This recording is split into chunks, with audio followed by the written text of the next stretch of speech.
now being able to delete from a course that already exists, right? That has its own ID, that has its own unique title and whatnot.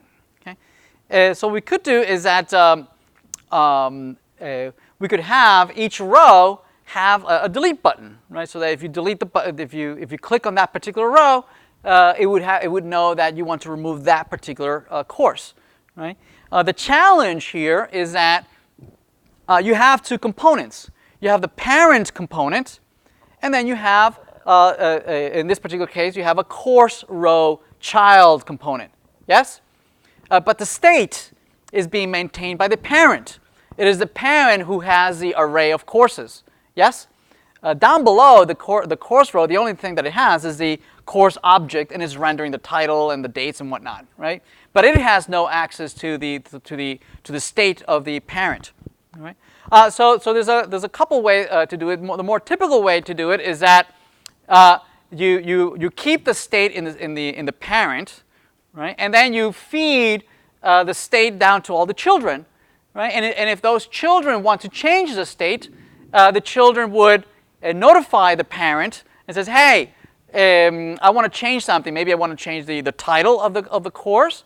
It's down here, but you own the state, right? So the way would be for the children to notify the parents of any state changes. Okay, so you would keep all the state management at the parent, right? And you would only feed the data down to the children, and also any event handlers. Right? It says, well, these are all the event handlers. If you want to change something, let me know. Right? I will handle it. You won't handle it, children. Okay? You let your parents handle it. Yes?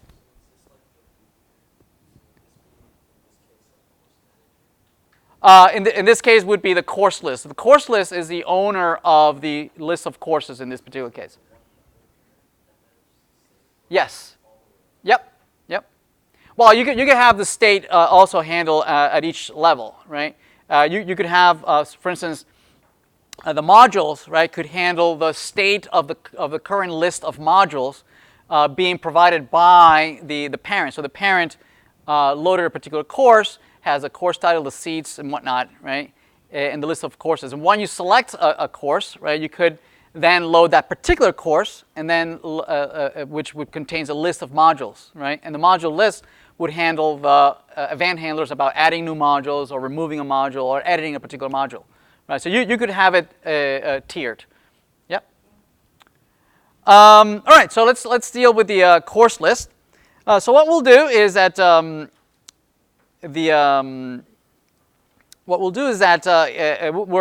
we'll handle the state here, right? In particular, notice that we have already an event handler that creates brand new courses, and the way it updates the array of courses.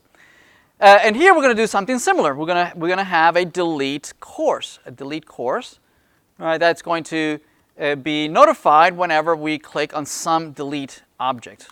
Okay, all right. And who's going to call this? It's going to be called by the rows, right? So the rows here, as we render them, we're going to pass down the event handler and say, hey, delete course.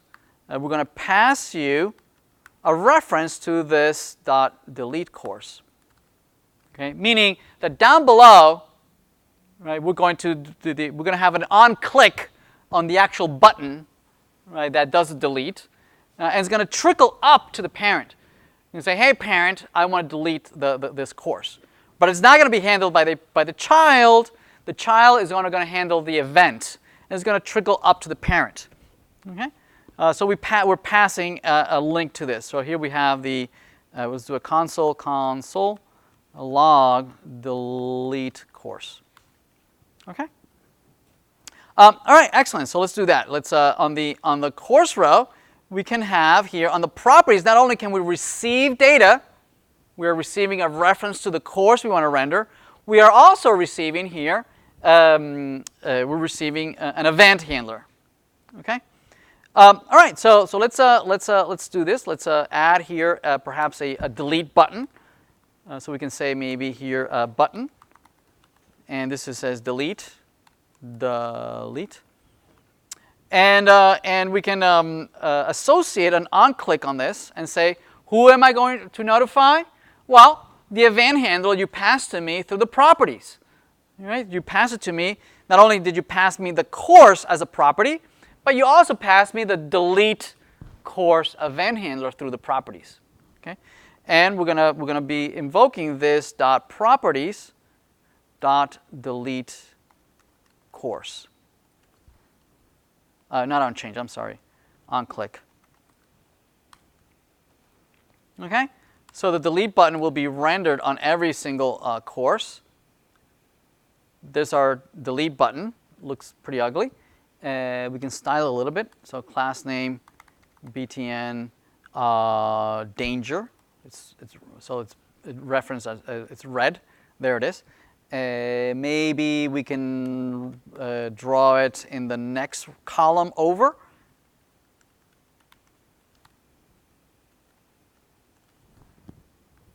There it is. And if we click on it, notice that it clicks and it prints out the delete course. See that? It is calling the method that is declared on the parent, right? And the parent has access to the objects, right? The state has access to all this, right? It can use a service. It can do all sorts of things, right? All right. Let's see what else. Now that we can notify our parent that this happened, right? We'll need to not only just notify that a delete event has occurred. We need to be able to say, who am I? I'm the third course, right? Or I'm the sixth course, or pass the ID of that course so that the parent knows which one to delete, right? Because if all the children say they want to be removed, they need to be able to distinguish which one. Yes, all right.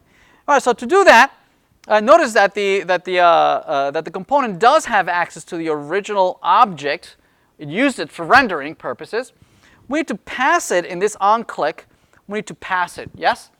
But we can't do this, right? We can't do that because if we do that, it will invoke that function right away and then never again, right? Instead, what we want to do is to declare an anonymous function that when it gets clicked, it will call this function, right? It will call this function and then pass it whatever information we want, right? So we'll pass in this dot props, the actual course, and the ID of the course. Right, so don't forget to put the anonymous in there, otherwise it will invoke it right away, right, at the beginning, and we don't want that. Okay. All right, excellent. So it's going to call that. So on the delete course function, we need to receive as an argument. We're being passed the ID of the course. So this is course ID, and we can just print it out right here, course ID.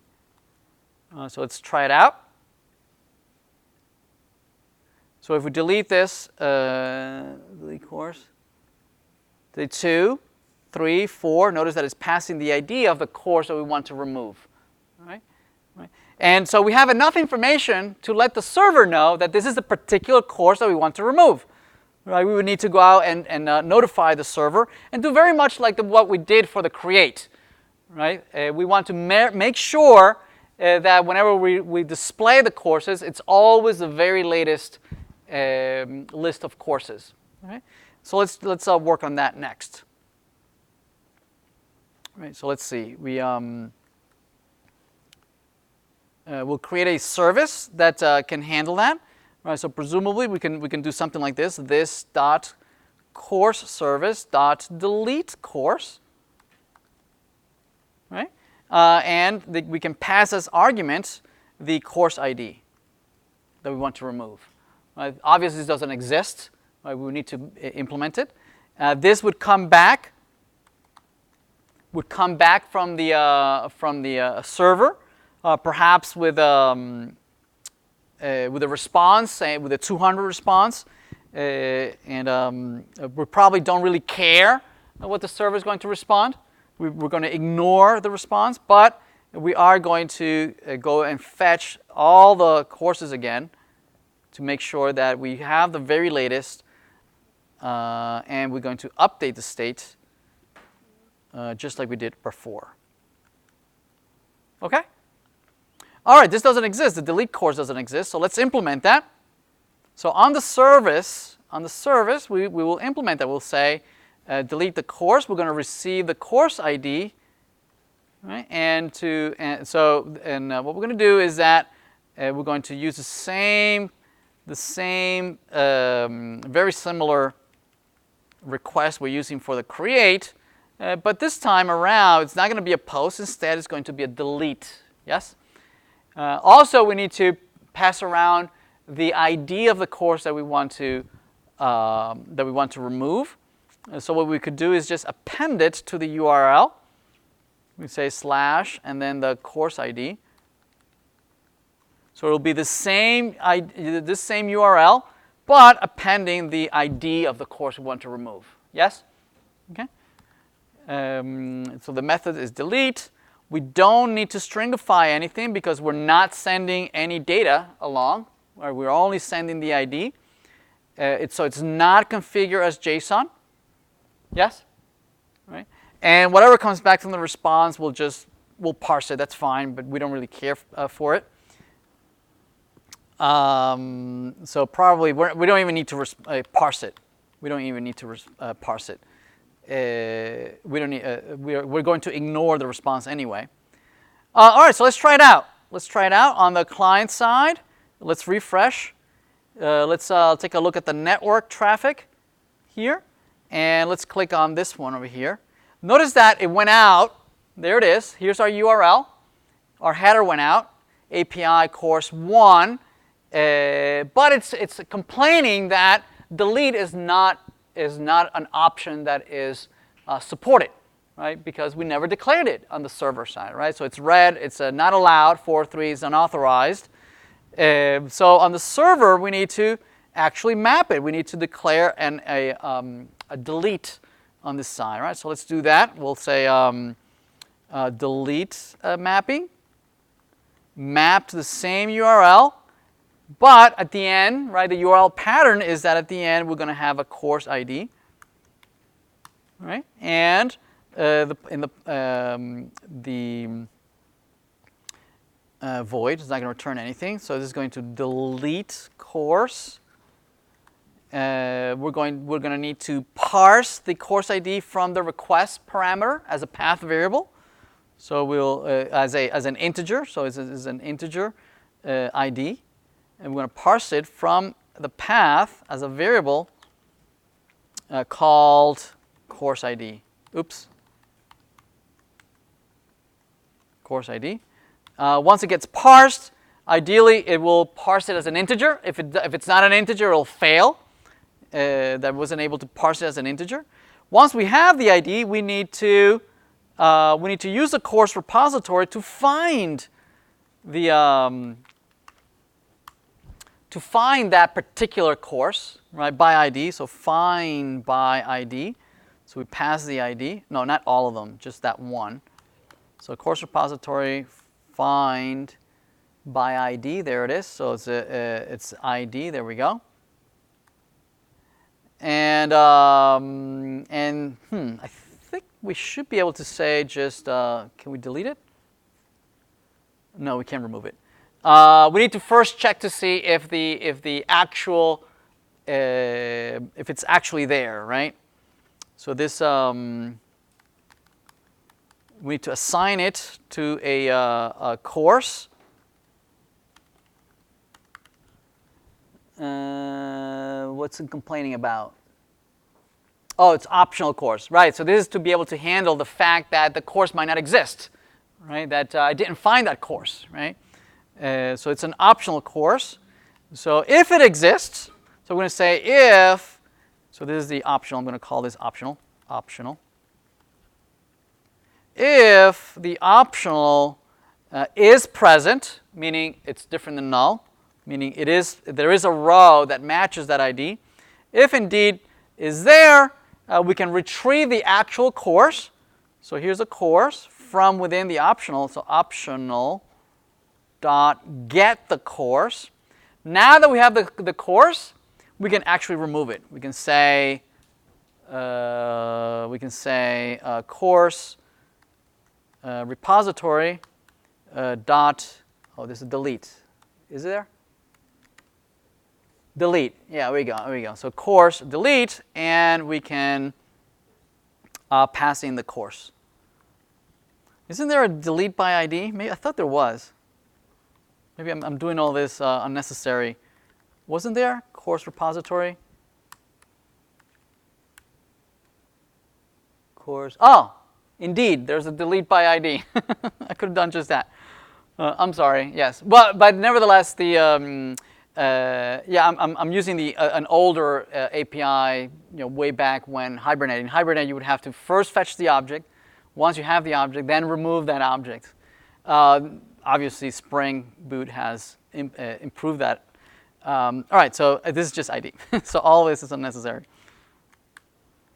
And what does it return? Does it return anything? Returns void. Okay. All right, excellent. So that removes this just by ID. We'll need to import that. There we go. Excellent. Let's try it now. Let's restart the server.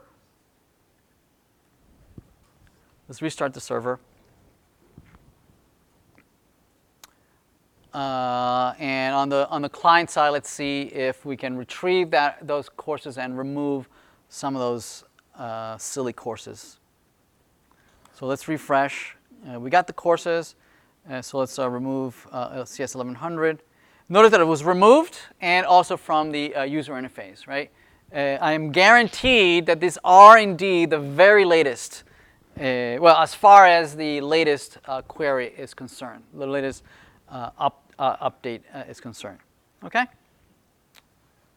All right, awesome. We did delete.